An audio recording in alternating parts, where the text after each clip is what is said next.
اعوذ باللہ من الشیطان الرجیم بسم اللہ الرحمن الرحیم وذکر فإن الذکرى تنفع المؤمنین۔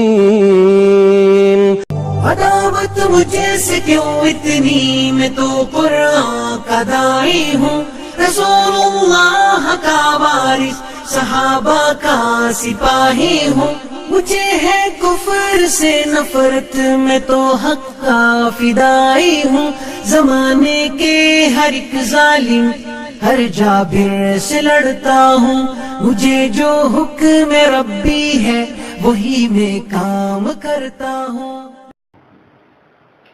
الحمد لله نحمده ونستعينه ونستغفره ونؤمن به ونتوكل عليه ونعوذ بالله من شرور أنفسنا ومن سيئات أعمالنا، من يهده الله فلا مضل له ومن يضلل فلا هادي له، وأشهد أن لا إله إلا الله وحده لا شريك له، وأشهد أن محمدًا عبده ورسوله، أما بعد فإن خير الحديث كتاب الله، وخير الهدي هدي محمد صلى الله عليه وسلم، وشر الأمور محدثاتها، وكل محدثة بدعة، وكل بدعة ضلالة، وكل ضلالة في النار۔ اعوذ باللہ السمیع العلیم من الشیطان الرجیم، بسم اللہ الرحمن الرحیم۔ ولا تقف ما ليس لك به علم، ان السمع والبصر والفؤاد كل اولئک كان عنه مسئولا۔ تمام قسم کی تعریفات بڑائی کبریائی اس وحدہ لا شریک کے لیے لائق سزاوار ہے، جو ہمارا آپ کا بلکہ پورے کائنات کا مربی و پالنہار ہے۔ بعدہ درود و سلام ہو آخری نبی جن کا نام نامی اسم گرامی جناب محمد عربی صلی اللہ علیہ وسلم ہے، کہ جنہوں نے کفر و دلال کے راستے سے کھینچ کر صراط مستقیم کے راستے پر گامزن کیا۔ خطبہ مسنونہ کے بعد آپ کے سامنے سورۃ الاسراء کی ایک مختصر سی آیت تلاوت کی گئی ہے۔ اس مناسبت سے میرا موضوع ہے زبان کی ہلاکتیں۔ اس میں کوئی شک نہیں ہے کہ اللہ رب العزت نے ہمیں بولنے کی صلاحیت دے کر کے ایک بہت عظیم نعمت ہمارے اوپر لاگو کیا ہے، لیکن یہ نعمتیں کبھی کبھار انسان کے لیے زحمت بن جاتی ہیں، رحمت نہیں بنتی ہیں۔ وہ کس لیے؟ انسان کے اس کے استعمال کے اوپر ہے۔ انسان کسی بھی چیز کے استعمال کو اپنے اوپر جس طریقے سے لازم کرے گا اس کا رزلٹ اسی طریقے سے آئے گا، یہ وعدہ ہے اللہ تعالیٰ کا۔ اسی لیے قرآن کریم جب آپ پڑھیں گے اور خاص طور سے سورۃ الدہر کا مطالعہ کریں گے تو اللہ تعالیٰ نے ایک بہت عمدہ بات بیان فرمائی، اِنَّا هَدَيْنَاهُ السَّبِيلَ إِمَّا شَاكِرًا وَإِمَّا كَفُورًا۔ اللہ بولتا ہے کہ ہم نے انسان کے لیے دو راستے بنا دیے، ایک راستہ ہے ایسا کہ جس پر چلو گے اللہ کا اکرام ہوگا، اللہ کی نوازشیں ہوں گی، اور ایک پر چلو گے تو اللہ تعالیٰ کی دھتکار، اللہ کی مار اور اللہ کی ٹھکائی زبردست لگے گی۔ تو یہ دو راستے اللہ تعالیٰ نے ہمارے لیے متعین کر رکھے۔ اب اس کو ہمیں سلیکٹ کرنا ہے، چوائس ہمیں کرنا ہے کہ ہم کس راستے پر چلنا چاہتے ہیں اور کس راستے پر چل کر کے ہم اپنا مستقبل، اپنا فیوچر بنانا چاہتے ہیں۔ ہمارا اور مومن کا بالخصوص فیوچر کیا ہے؟ آخرت ہے، اور آخرت میں کیا چیز ہے؟ جنت ہے۔ یہ جنت مل جائے سمجھ لیجئے کہ سب سے بڑی کامیابی ہے، جیسا اللہ تعالیٰ فرماتا ہے فَمَنْ زُحْزِحَ عَنِ النَّارِ وَأُدْخِلَ الْجَنَّةَ فَقَدْ فَازَ وَمَا الْحَيَاةُ الدُّنْيَا إِلَّا مَتَاعُ الْغُرُورِ۔ اللہ بولتا ہے کہ قیامت کے دن جو لوگ جہنم سے نکال لیے گئے اور جنت میں ان کا داخلہ دے دیا گیا، فقد فاز، کامیاب ہو گئے، کامیاب ہو گئے۔ یہ کامیابی کیسی ہے؟ عارضی؟ ارے نہیں بھائی، یہ کامیابی جو ہے دائمی طور پر ہمیشہ ہمیشہ، اور یہ ایسی کامیابی ہے کہ پوری دنیا مل کر کے آپ کو دینا چاہے تو دے نہیں سکتے. کائنات کا ایک ایک فرد مل جائے تو وہ کامیابی نہیں دے سکتا جو کامیابی اللہ تعالیٰ ہمیں دینا چاہتا ہے. فقط فاز وما الحیات الدنیا الا متاع الغرور. اور یہ دنیاوی زندگی جو ہے صرف اور صرف دھوکہ ہے، صرف دھوکے کا بازار ہے، اس کے سوا کچھ اور نہیں. اللہ اکبر. اور آپ دیکھیں گے اللہ تعالیٰ نے اس دنیا کو دھوکہ بتلایا، فریب بتلایا ہے. اس دھوکے کے اندر کوئی مسلمان نہ پڑ جائے، اس لیے اللہ نے بار بار انسان کو آگاہ کیا، مسلمان کو آگاہ کیا. لیکن افسوس کہ آج دنیا ہاتھ دھو کر کے دنیا کے پیچھے پڑ گئی ہے. نہ نماز کا خیال ہے، نہ روزے کا خیال ہے، نہ اسلام کے دیگر ارکان کا خیال ہے. غرض یہ کہ دنیا کے اندر لپت ہے، اور دنیا کے اندر جب انسان لپت ہو جائے نا، اللہ کی مار پڑتی ہے، اللہ تعالیٰ کی مار پڑتی ہے. اور کیسی مار پڑتی ہے؟ اتنی زبردست مار پڑتی ہے آپ تصور نہیں کر سکتے. آپ دنیا کے اندر دیکھو نا، مسلمان کہیں سکون میں ہے؟ سوال ہے، کہیں سکون میں ہے؟ چاہے انڈیا ہو، پاکستان ہو، کوئی اور ملک ہو. غرض سے جہاں بھی صورتحال بنی پڑی ہوئی ہے، مسلمانوں کے لیے باعث عبرت اور باعث دردناک اندوہ صورتحال بنی پڑی ہوئی ہے. یہ کس لیے ہے؟ کیونکہ آج ہم نے سنت کو اور قرآن کی تعلیمات کو بالکل الگ کیا ہوا اپنی زندگی سے. کامیابی چاہتے ہو؟ آؤ اللہ تعالیٰ کے فرمان کی طرف. قرآن کریم کی زندگی کو اپنا آئیڈیل بنائیں، اپنا نمونہ بنائیں، تب کامیابی ملے گی. وگرنہ کامیابی دنیا کے اندر ڈھونڈتے رہ جاؤ، آپ کو ملنے والی نہیں ہے.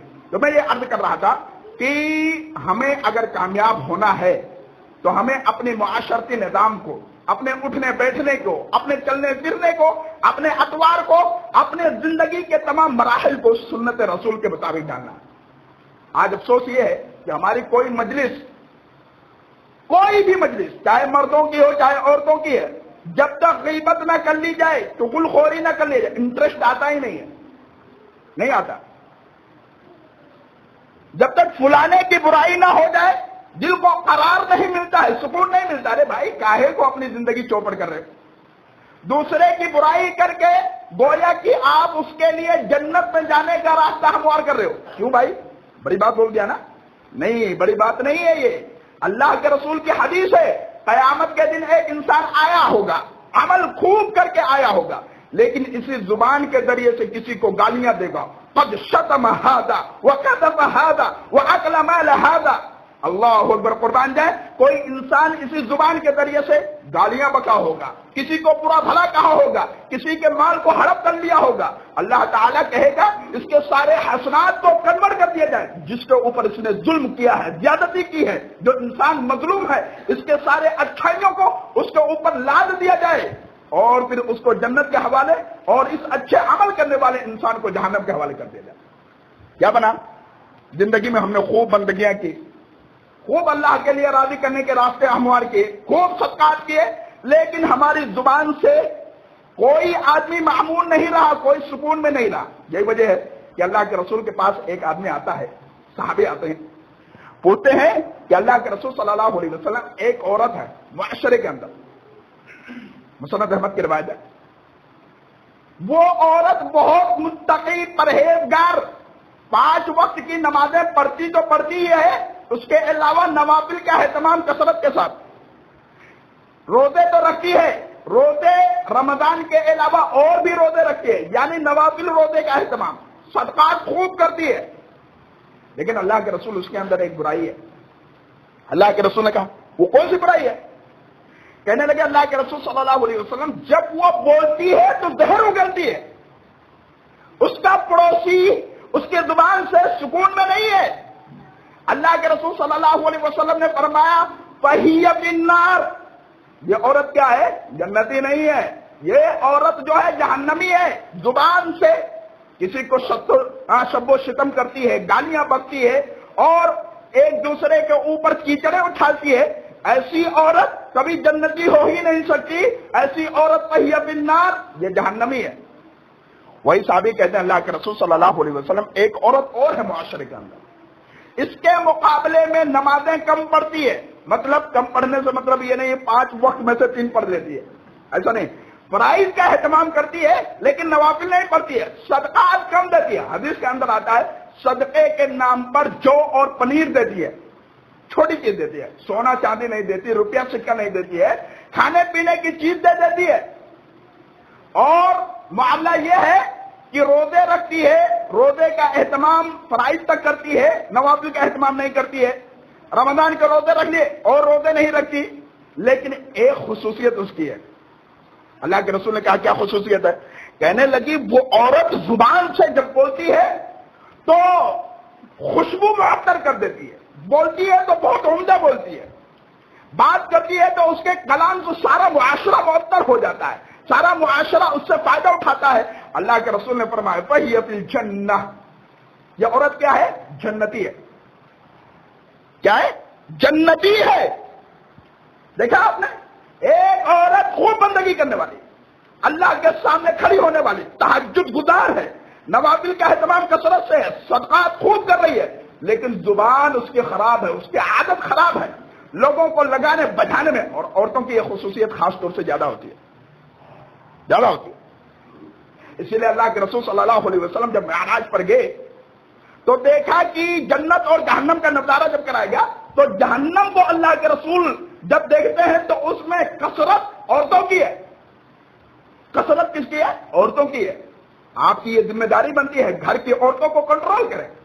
کسی کی برائی اگر کرتی ہوئی نظر آئے لگام لگائیں، شکنجہ جکڑیں، وگرنہ یہ زبان اس کے لیے تباہی کا باعث بن سکتا ہے. اللہ کے رسول صلی اللہ علیہ وسلم نے کہا کہ میں نے کثرت دیکھی ہے جہنم کے اندر عورتوں کی. ایک تو یہ کہ وہ اپنے عورتوں کا احسان فراموش ہوتی، اپنے مردوں کا احسان فراموش ہوتی ہیں. زندگی بھر مرد اس کے لیے کرتا رہے، اگر کچھ نہ کر پائے بھول جاتی ہے. اور ایک یہ کہ وہ زبان دراز ہوتی ہیں، اور زبان دراز ہوتی ہے ان کی، کینچی کی طرح چلتی ہے. لہذا زبان کو ہم سائلنٹ رکھیں، جب بولیں احسن طریقے سے بولیں، عمدہ بات کریں. اور اگر آپ کا بولنا فتنے کا باعث بن سکتا ہے آپ خاموش ہو جائیں، آپ خاموش ہو جائیں. یہ نبی کی سیرت ہے، یہ نبی کا طریقہ ہے، اور یہی نبی کریم صلی اللہ علیہ وسلم نے صحابہ کرام کو درس دیا ہے. یہی وجہ ہے کہ اللہ تعالیٰ نے فرمایا، جیسا کہ آیت قرآنیہ میں نے آپ کے سامنے پڑھی ہے، وَلَا تَقْفُ مَا لَيْسَ لَكَ بِهِ عِلْمٌ، آپ اس بات کے پیچھے نہ پڑیں جس کے بارے میں آپ کے پاس کوئی جانکاری نہ ہو. آج معاشرے کے اندر ہوتا ہے نا، یا آج عالمی لیول پر آپ دیکھ لیجئے کیسے کیسے معاملات ہو رہے ہیں. کچھ ہو نہ ہو منسوخ کر دیا جاتا. میڈیا ہے، اور میڈیا اس وقت مسلمانوں کی سب سے بڑی دشمن بنی ہوئی ہے. یہ چیز بالخصوص ہمارے نوجوان طبقوں کو پہچاننے کی ضرورت ہے. نوجوانوں کو یہ بتلایا جائے یہ میڈیا آپ کی دشمن ہے اور آپ کو لڑانا چاہتی ہے، اتحاد یونٹی کو یہ توڑنا چاہتی ہے. ہندو مسلم کے یہ معاملات آپ کے درمیان رکھ کر کے آپ کو ایک نئے فتنے کے اندر ملوث کرنا چاہتے ہیں، اور سیاستداں اپنی سیاست کی روٹیاں سینکنا چاہتے ہیں. یہ بات سمجھنے کی ضرورت ہے، وگرنہ معاشرہ بکھر جائے گا، سماج ٹوٹ جائے گا، یونٹی ٹوٹ جائے گی، اور یہ ہندوستان کی جو خوبصورتی ہے وہ بکھر کر کے ایک شیرازہ کی طرح منتشر ہو جائے گا. آپ تصور نہیں کر سکتے. لہذا اس کو بھی ہمیں سمجھنے کی ضرورت ہے، اور اس کو سمجھ کر کے ہم اپنے بچوں کو، اپنے گھر کے معاملات کو، اپنے لوگوں کو اس کو ہمیں سمجھانے کی ضرورت ہے. تو اللہ تعالیٰ نے بیان فرمایا وَلَا تَقْفُ مَا لَيْسَ لَكَ بِهِ عِلْمٌ، آپ اس چیز کے پیچھے نہ پڑیں جس کے بارے میں آپ کے پاس جانکاری نہ ہو. اسی وجہ سے اللہ کے رسول کے بارے میں بات کہی گئی کہ اے محمد، اگر آپ کے پاس کوئی جانکاری آ جائے تو پہلے آپ اس کی تحقیق کریں، تحقیق کر لیں کہ یہ بات کہاں تک صحیح ہے، کہاں تک درست ہے. ایسا نہیں کہ آپ نے سنا اور آگے شیئر کر دیا، آگے پھیلا دیا. اسی لیے اللہ کے رسول کی حدیث ترمذی کی روایت ہے کہ انسان کے جھوٹے ہونے کے لیے یہی کافی ہے کہ انسان سنی سنائی بات کو آگے پھیلا دے، آگے پھیلا دے. یہ انسان جھوٹا ہونے کے لیے کافی ہے اس کے. لہذا خوب تحقیق کر لیا جائے. جب کوئی بات آ جائے تو آپ اس کو تحقیق کر لیں، بات درست ہو تو پھر آگے شیئر کریں، لوگوں کو انفارمیشن کریں، لوگوں کو جانکاریاں دیں. پھر آگے بیان فرمایا گیا ان السمع والبصر والفؤاد، بے شک اللہ تعالیٰ قیامت کے دن آپ کے سننے کے متعلق، آپ کے دیکھنے کے متعلق اور آپ کے دل کے متعلق کیا کرے گا؟ سوال کرے گا. اولئک کان عنہ مسئولا، ان تمام کے متعلق سوال کرے گا. آپ کیسا سنتے تھے، کیسا دیکھتے تھے، اور آپ کی نظریات اور آپ کے خیالات کیسے ہوتے، دل میں کیسی بات جمع کر رکھتے تھے، ان سب کے متعلق اللہ تعالیٰ سوال کرنے والا ہے، سب پوچھنے والا ہے۔ لہذا یہ ہیبتناک منظر اپنے سامنے رکھیں، کیونکہ یہ دنیا جو ہے عارضی ہے، دائمی نہیں ہے۔ یہ دنیا سب کو چھوڑ کر کے، آنکھ بند کر کے انسان کو جانا ہے، سب کو جانا ہے۔ کوئی کتنا بڑا کیوں نہ ہو، کتنا بڑا اولیاء اللہ کیوں نہ ہو، نبی ہو، ولی ہو، رشی ہو، سب کو یہ دنیا چھوڑ کر کے اللہ کے پاس جانا ہے۔ اور اللہ تعالی قیامت کے دن آپ سے پوچھنے والا ہے۔ دنیا کے اندر جو بھی کچھ کر رہے ہیں، اللہ تعالیٰ قیامت کے دن آپ سے پوچھے گا، آپ سے سوال کرے گا۔ لہذا میرے عزیزوں، میرے پیاروں، اس دنیا کے اندر رہ کر کے آپ بھائی بھائی بن کر رہے ہیں، ایک دوسرے کے انسان کی غلطیوں کو، اس کی خامیوں کو معاف کرنے کی کوشش کریں۔ آج کیا ہو گیا ہے کہ مسلمان کی تھوڑی سی غلطی ہو جائے، کوئی تھوڑا سا معاملہ بن جائے تو انسان آستین چڑھا لیتا ہے، تھوڑی سی بات تو اوپر کیا کر دیتا ہے، انسان کا مرڈر کر دیتا ہے۔ اور آپ دیکھ لیں، تازہ واقعہ کل یا پرسوں کا واقعہ ہے، دلی کے اندر کا، قاری اویس کے نام کا ایک ایئر فون کا مسئلہ، ایک ایئر فون کا مسئلہ کیا حیثیت رکھتا ہے؟ انسان کا خون سستا ہو چکا ہے۔ اور کان کھول کر سن لو، اگر کسی انسان نے جان بوجھ کر کسی انسان کا قتل کیا، اللہ تعالیٰ کہتا ہے کہ اس کو خالدین فیہا، اس کو جہنم میں ہمیشہ ہمیشہ رہنا ہے۔ کیا رزلٹ ہے؟ آج انسان کا خون سستا ہو چکا ہے، بالکل سستا ہو، انسان کی ویلو نہیں رہے گی۔ لہذا میرے عزیزوں، میرے محترم، ان تمام چیزوں کو آپ سمجھیں، اس کی اہمیت کو سمجھیں، اسلام کا تصوری نظام جو ہے اس نظام کو سمجھیں۔ اسلام اسی لیے کہتا ہے کہ اگر کسی انسان نے کسی ایک انسان کو مار ڈالا، روئے زمین کی ساری انسانیت کو اس نے مار ڈالا، یہ اسلام کا تصور ہے۔ اگر دنیا یہ کہتی ہے اسلام دہشت گرد ہے، کہنے دو، لیکن آپ اپنا آئیڈیل ایسا بنائیں، ایسا نمونہ بنائیں، اپنی زندگی کا معاملہ ایسا بنائیں کہ لوگ دیکھ کر کے آپ کو کہیں کہ نہیں، اسلام بہتر ہے، اسلام کے محاسن، اسلام کی خوبیاں بہتر ہیں، نبی کی تعلیم بہتر ہے، اور نبی کی تعلیمات انسان کو دہشت گردی کی طرف تعلیم نہیں دے سکتی ہیں۔ یہ باتیں سب ہمیں کرنے پڑیں گی، کوئی اور کرنے نہیں آ رہا، نہ فرشتے آنے والے اور نہ کوئی اور مخلوق اللہ تعالیٰ نازل کرنے والا۔ یہ ساری چیزیں ہمارے لیے ضروری ہیں، کمپلسری ہیں۔ لہذا ہم دھیرے دھیرے اپنے گھر کو اسلامی معاشرہ بنائیں، اپنے سوسائٹی کو بہتر بنائیں، اسلام کے دائرے میں بچوں کو رکھیں اور بچوں کو اوٹ پٹانگ چیزوں کے اندر ملوث نہ کریں۔ آج انٹرنیٹ کا زمانہ ہے، افواہات ہیں، خرابیاں ہیں۔ آپ نے بچے کو اینڈرائڈ فون دے دیا، بچہ کیا گڑ کھلا رہا ہے، کیا کر رہا ہے، آپ کو پتا؟ آپ سے پوچھا جائے گا، آپ سے سوال کیا جائے گا۔ اللہ کے رسول صلی اللہ علیہ وسلم کی حدیث ہے، کلکم راع وکلکم مسئول عن رعیتہ۔ انسان اپنے گھر کا ذمہ دار ہے، جس طریقے سے چرواہا ہوتا ہے اپنے مالک کے تئیں اس کی سپردگی میں ہوتا ہے۔ جب شام کو چرواہا بکریوں کو چرا کر کے آتا ہے، مالک پوچھتا ہے، ایسے ہی اللہ تعالیٰ قیامت کے دن آپ سے پوچھنے والا ہے کہ آپ نے اپنی رعیت کے ساتھ، آپ نے اپنے بچوں کے ساتھ، آپ نے اپنی بیویوں کے ساتھ، آپ نے اپنے لوگوں کے ساتھ کیا رویہ اختیار کیا، اللہ پوچھنے والا ہے۔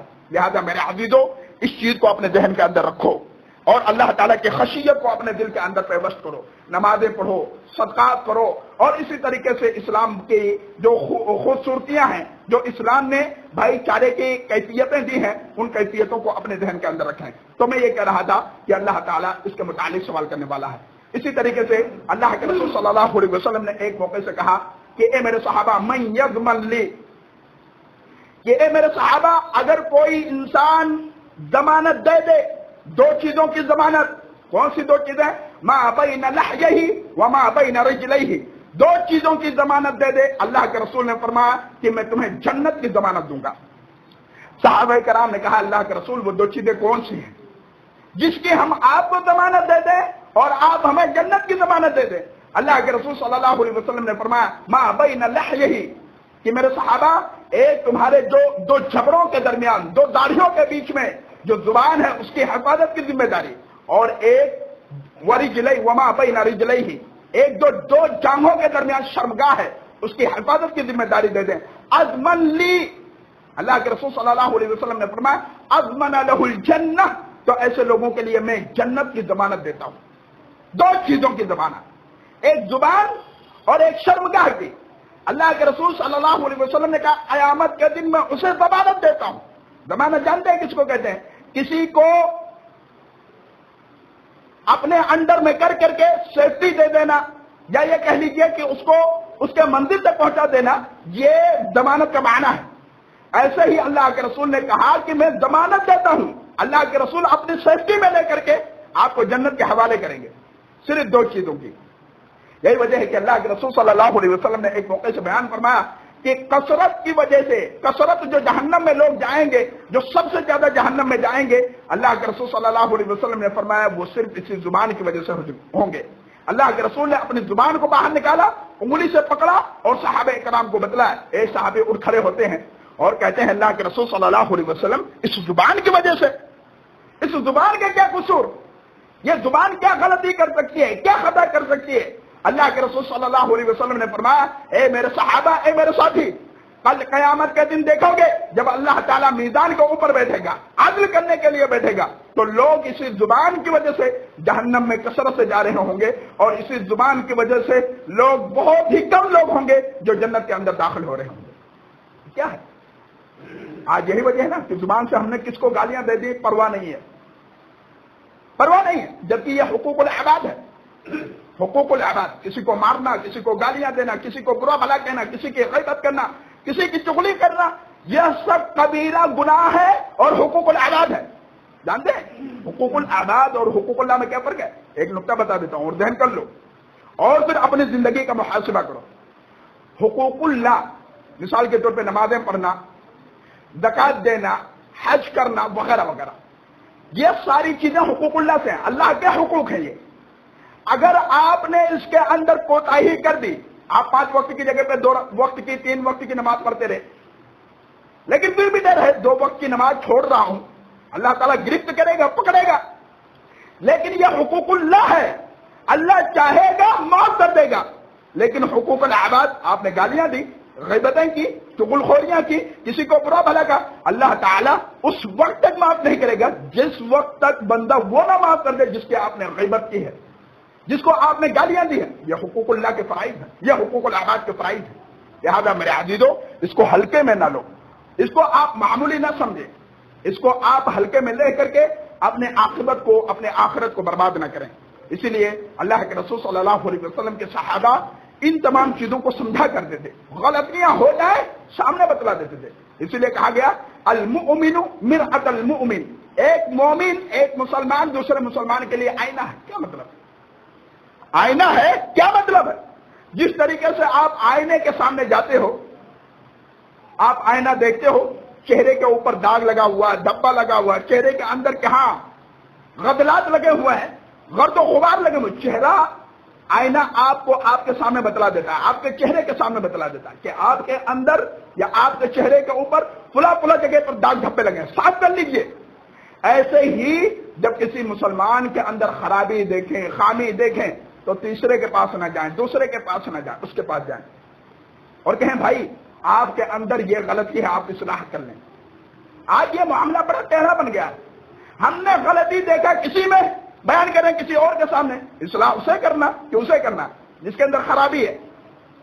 لہذا میرے عزیز، میرے محترم، اس نقطے کو بھی سمجھیں، اس کو اپنے ذہن کے اندر بٹھائیں، اور آپ جس کے اندر بھی خرابی دیکھیں، خامی دیکھیں، آپ اس سے جا کر کے پیار، محبت، انسیت کے ساتھ اسے ملیں اور کہیں میرے بھائی آپ کے اندر یہ غلطی ہے، آپ اپنی عادت کی اصلاح کر لیں. وہ خوش بھی ہوگا اور آپ کو دعائیں بھی دے گا کہ بھائی میرا ہے اور مجھ سے جو غلطیاں ہو رہی تھی وہ میری اصلاح کر رہا. اس کے اندر خوشی کی لہر دوڑ جائے گی. لیکن آپ نے کیا کیا؟ 10 لوگ بیٹھے ہوئے ہیں، آپ وہاں پہنچے، حضرت آپ کے اندر غلطی ہے، بجائے وہ آپ کی بات ماننے کے اڑیل بن جائے گا، تو تڑاک کرنے لگے گا، جا نہیں مانتا. آیا ترم خواہ بننے کے لیے بولتے نا آئی ایم سم تھنگ. جب ایسا کوئی مسئلہ آ جاتا ہے تو آدمی کے اندر انا آ جاتی ہے. لہذا میرے عزیز، یہ سارے نکات کو، یہ سارے محاسن کو، خوبیوں کو سمجھیں. یہی وجہ ہے آپ زبان کے متعلق دیکھیں اللہ کے رسول صلی اللہ علیہ وسلم، اور یہ ساری چیزیں عام ہیں. اللہ کے رسول معراج پر گئے، لما عرج بی مررت بقوم لهم من ادبار یخمشون وجوہهم وصدورهم. فقلت من هؤلاء يا جبريل قال هؤلاء الذين يأكلون لحوم الناس ويقعون في أعراضهم. اللہ کے رسول فرماتے ہیں کہ میں معراج کے اوپر گیا، میں ایک قوم سے گزرتا ہوں، ایک قافلے کے پاس سے گزرتا ہوں جس کے ناخن تانبے کے ہیں، اور اس تانبے کے ناخن سے اپنے چہرے کو اور اپنے سینے کو، اپنے کیشت کو نوچ رہے ہیں. اللہ کے رسول نے پوچھا فقلت هؤلاء یا جبریل، اے جبریل یہ بتلائیں یہ کون لوگ ہیں؟ ناخن تانبے کے ہیں، چہرے کو نوچ رہے ہیں اور اپنے چھاتیوں کو نوچ رہے ہیں. اللہ کے رسول صلی اللہ علیہ وسلم کو بتلایا گیا، جبریل نے بتلایا هؤلاء یأکلون لحوم الناس، یہ وہ لوگ ہیں جو لوگوں کا گوشت کھایا کرتے تھے. مطلب وَيَقَعُونَ فِي أَعْرَاضِهِمْ، آگے بتلا دیا گیا کہ یہ لوگوں کی عزتوں پر واقع ہوتے تھے. عزتوں پر واقع ہونے سے مراد یعنی لوگوں کی عزتوں کے ساتھ کھلواڑ کرتے تھے، برائیاں کرتے تھے، نقص نکالتے تھے. اس کے سامنے نہیں، تیسرے کے سامنے، دوسرے کے سامنے. یارو باز آ جاؤ، یہ بہت زبردست گناہ ہے، یہ حقوق العباد ہے. کان کھول کر سن لو، حقوق العباد ہے، حقوق اللہ نہیں ہے، حقوق العباد ہے. لہذا آپ اس مسئلے کو سمجھنے کی کوشش کریں. یہی وجہ ہے کہ اللہ کے رسول صلی اللہ علیہ وسلم نے فرمایا آپ بات سنیں اور کان کھول کر کے اپنے دیں. ایسی باتیں ہم کتنی کرتے ہیں. حضرت عائشہ رضی اللہ تعالی عنہا نے حضرت صفیہ کے متعلق، آپ کی بیوی ہیں، دونوں آپ کی بیوی ہیں، حضرت عائشہ رضی اللہ تعالی عنہا نے صفیہ کے متعلق صرف اتنی بات کہی. حضرت صفیہ پست قد کی ہیں، ہائٹ ان کی چھوٹی تھی. کیا بولے؟ پست قد، چھوٹی ہے، ناٹی ہے، گٹی ہے. اللہ کے رسول صلی اللہ علیہ وسلم کے کان میں یہ آواز پڑھی اور پڑھنے کے بعد اللہ کے رسول نے کہا لو کنت کلیمۃ لمزجت بماء البحر لمزجته، کہ عائشہ تو نے ایسی بات کہہ دی ہے کہ اگر اس بات کو روشنائی بنا لیا جائے، سمندر کے اندر ڈال دیا جائے، اللہ کی قسم سمندر کا رنگ بدل جائے گا، اس کے پانی کی رنگت، اس کی حیات لمزجته، تو وہ سارے رنگ کو بدل دے گا. اتنی بڑی بات تو نے کہہ دی. اور آج ہم کیا بولتے ہیں؟ کسی کا نام صحیح نہیں لیتے، کسی کا نام صحیح نہیں لیتے. اللہ نے کسی کو ٹیڑھا بنا دیا ہے تو اس کو او ٹیڑھے ادھر آ، کسی کو اللہ نے کانا بنا دیا ہے او کانے ادھر آ. سب یہ کس نے بنایا؟ آپ نے بنایا. یہ تخلیق آپ نے کی ہے، کیوں اس کو برا بھلا کرے؟ یہ اللہ تعالیٰ. کسی کو اللہ نے مالدار بنا دیا، کسی کو امیر بنا دیا، کسی کو غریب بنا دیا. یہ امیری غریبی کا لیبل آپ نے دیا کہ اللہ نے دیا؟ کائے کو کسی کو برا بھلا کہہ رہے ہو؟ کائے کو کہہ رہے ہو؟ لہذا میرے عزیزوں، میرے محترم، یہ ساری چیزیں آپ کو سمجھنے کی ضرورت ہے، معاشرے کو صاف کرنے کی ضرورت ہے. بچے کے اندر خرابی دیکھیں، بچے آج کے دور میں بہت زیادہ ایڈوانس ہو گئے. بچہ گالیاں دیتے، والدین خوب خوش ہوتے ہیں، واہ واہ کیا گالیاں دے رہا ہے. بچہ اگر تیرے سر کی قسم، تیرے ماں کی قسم، تیرے باپ کی قسم کھا لے، او ہو کیا بات ہے، بھروسہ ہو رہا ہے، یقین ہو رہا ہے. یہ سب شرک کے دائرے میں شرک ہے. من حلف بغیر اللہ فقد اشرک، جس کسی نے غیر اللہ کے لیے قسمیں کھائیں اس نے شرک کیا. اور بچے کو آپ یہ عقیدہ دے کر کے خوش ہیں، کیا بچہ خاک سیکھے گا وہ؟ لہذا میرے عزیز و میرے محترم، یہ ساری باتیں آپ کو اپنے ذہن کا دلانی. بس ایک حدیث ختم کر کے میں بیان کر کے بات کو ختم کر رہا ہوں. اللہ کے رسول صلی اللہ علیہ وسلم نے پوچھا، اور اس میں اپنے آپ کو محاسبہ کرنے کی ضرورت ہے. اللہ کے رسول نے فرمایا اتدرون ما الغیبہ، کہ میرے صحابہ کیا تم لوگ غیبت جانتے ہو کسے کہتے ہیں؟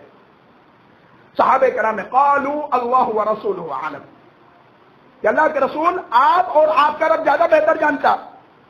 اللہ کے رسول نے کہا ذکرک اخاک بما یکرہ، کسی ایسی چیز کا ذکر کرنا اپنے بھائی کے متعلق جب وہ سنے تو کراہیت محسوس کرے. ایک مجمع یہاں پر ہے، 4 لوگ ہیں. آپ نے کسی فلانے انسان کی برائی کر دی، ان 4 میں سے کسی نے جا کر کے اس سے ملاقات کی، بھائی وہ فلانے آدمی تھے آپ کے بارے میں ایسا کر رہے تھے. اس کو دل میں گوار لگا، نہیں پسند آیا، تو اللہ کے رسول نے کہا یہی غیبت ہے. اللہ کے رسول کے صحابہ نے کہا کہ اللہ کے رسول اگر وہ برائی اس کے اندر موجود ہو، کون سی؟ جس کے بارے میں ہم ذکر کر رہے ہیں، اگر وہ فلانے کے اندر ہو، وہ خرابی اس کے اندر ہو، اللہ کے رسول نے فرمایا ان کان فیہ ما تقول فقد غضبتہ وان لم یکن فیہ فقد بہتہ. کہنے لگے اے میرے صحابہ یہی تو غیبت ہے. اس کے اندر خرابی تھی، آپ نے اس کے سامنے نہیں کہا، کسی تیسرے کے سامنے کہا، یہ غیبت ہے. اور اگر وہ خرابی ہے ہی نہیں فقط بہتہ تو وہ بہتان ہے. اللہ اکبر.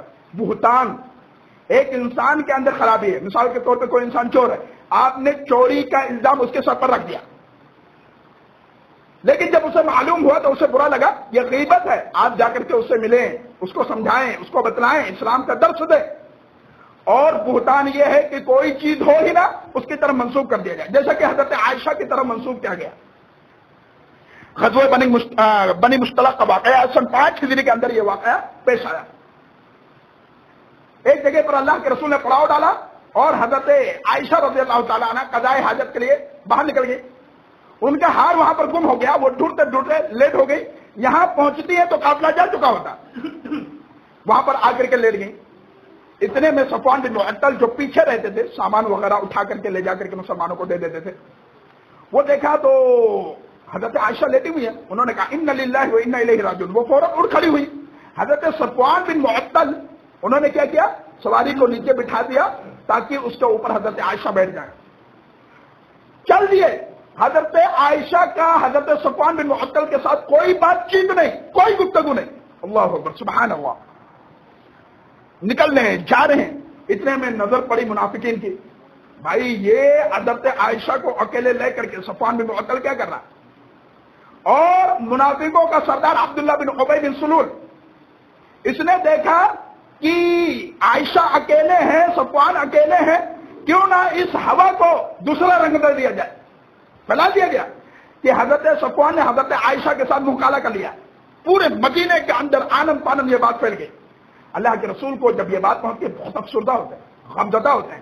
حضرت عائشہ بیمار پڑ گئی، اپنے مائکے چلی گئی. اور جب اس کے بعد کو اس مسئلے کو جب جانکاری ان کو پہنچتی ہے بہت تکلیف ہوتی ہے.